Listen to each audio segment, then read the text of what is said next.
Hi, this is Vinny Santana, triathlon coach at Iron Guides.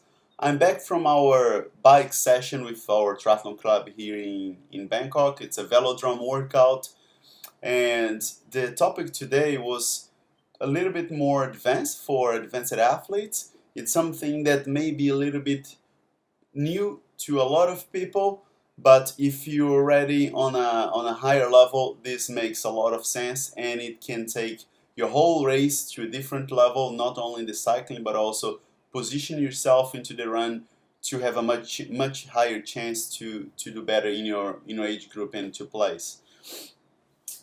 We did a work of bike pacing, and the name here it could be a little bit semi-draft, which is is legal. We're gonna go into the details. This name came from Lionel Sanders' race report of the Lionel Sanders has been dominating the 7.3 races for a while now, but at the World Championships he had a slow day for him, and he wrote a blog about it, and he said the format these days it's pretty much the draft is semi-legal, and so you're supposed to stay 7 to 12 meters behind the athlete ahead of you, depend on the race that you're doing. But what happens is once you have more than one bike rider in that group, if you're sitting especially like at the back of the group, you get a lot of benefits. And also if you're leading the group. So some of them are, it's a reduced perceived effort. So rather than put on your own effort out there, all you have to do is to sit back and focus on the athlete ahead of you. Just don't get dropped, stay within the legal distance. It's a lot easier mentally. So you save some of that mental energy for the run, especially because on the run there's not a lot of strategy. So you're out on the run, then yeah, and it's time to go really hard. So it saves a bit of like mental energy. It also anticipates things on the course, so it may be like a sharp turn, maybe like a pothole. So the athlete ahead of you, if you keep an eye on them, you can actually see what's coming ahead. If he stops and breaks, and then you can prepare yourself for that kind of change a little bit early than you normally do. And finally, the air is not as thick, let's put it that way. So you do get some benefits, and let's make it clear, this is legal, you're playing within the rules. And if you actually watch any videos of professional triathletes in Ironman races especially, or non-drafting short course races, you see that these guys, they just don't do their own thing anymore. There's always like a very strategic type of racing going on these days. And this can only happen if the level of the athletes it's very similar.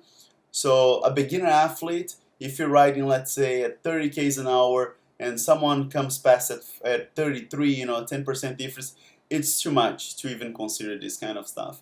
But if you're a more advanced athlete and you're riding at, say, 38, and then someone comes and overtakes you at 38 and a half or 39, then the difference is not that much that you can risk it and try to go with that athlete. And we did a set on the velodrome, so just so you can try to replicate on your own training.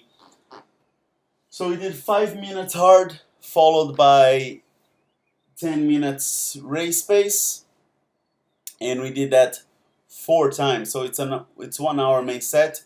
You can do this either like on a short workout, or incorporate that in your long sessions as well.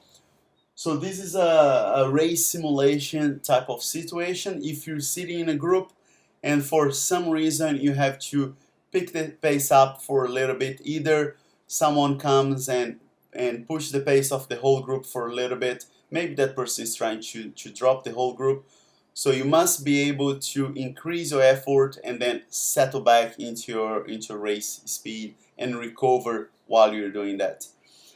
So 5 minutes hard, 10 minutes race pace. We did that 4 times at the velodrome, so it's a 1 hour main set. And by the end, people could really feel, like the difference of going fast and recover while you're at a race pace, and then going fast and recover. So once again, this is only for very advanced athletes. If you're looking to place, and if you're looking to win races or win your age group or do really well, so it's something that you can start to incorporate in your training. So let's go and have a look. Quick little video on my group at the velodrome doing this morning. This is a group, and the second athlete's a little bit too close to the first, but you can see the others are at least 5 meters apart, and controlling the intensity on how closer to the athlete ahead of them. I hope you enjoyed this video. If you have any questions about this session or video suggestions as well, just leave a comment here on the video. Subscribe to our channel. Give us a thumbs up if you found the information here useful. And until next time, enjoy your training.